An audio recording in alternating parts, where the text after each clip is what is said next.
भैया मैं तीर्थ करने जाना चाहता हूँ।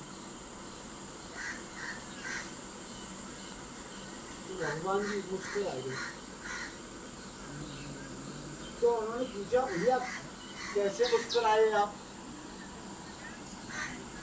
तो उन्होंने कहा तो कुछ नहीं, चले जाओ। तो उन्होंने मुहूर्त भी बताया कि समय चले जाना, लेकिन उस मुहूर्त पे वो नहीं जा पाए। फिर दूसरे दिन उन्होंने मुहूर्त पूछा, तो दूसरे दिन जब वो गए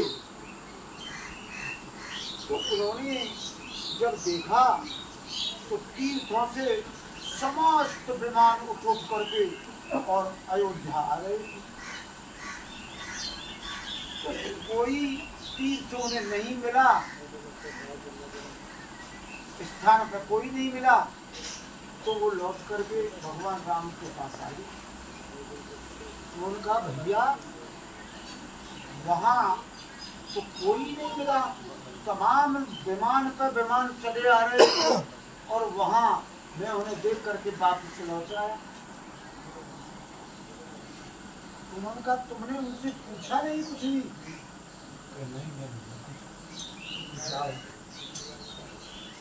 कल को पूछ कर दूसरे दिन फिर गए लक्ष्मण जी। तो उन्होंने उनसे कहा कि भैया रुको, तुम कौन हो?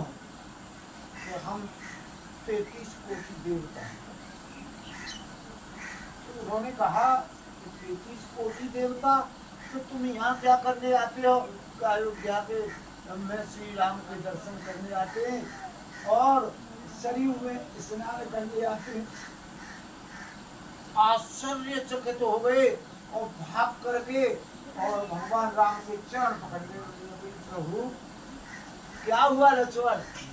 मैं तो तीर्थों को जा रहा था और सारे तीर्थ तो आपके दर्शन करने आते हैं और आप में ही समाहित हैं।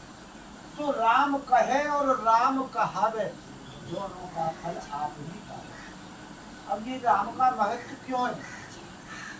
तुमने देखा होगा मथुरा में भी राम नाम सत्य बोला जाता है। कारण क्या है? मैं बता चुका हूँ कई बार, फिर बताता हूँ। तो एक बार की बात है,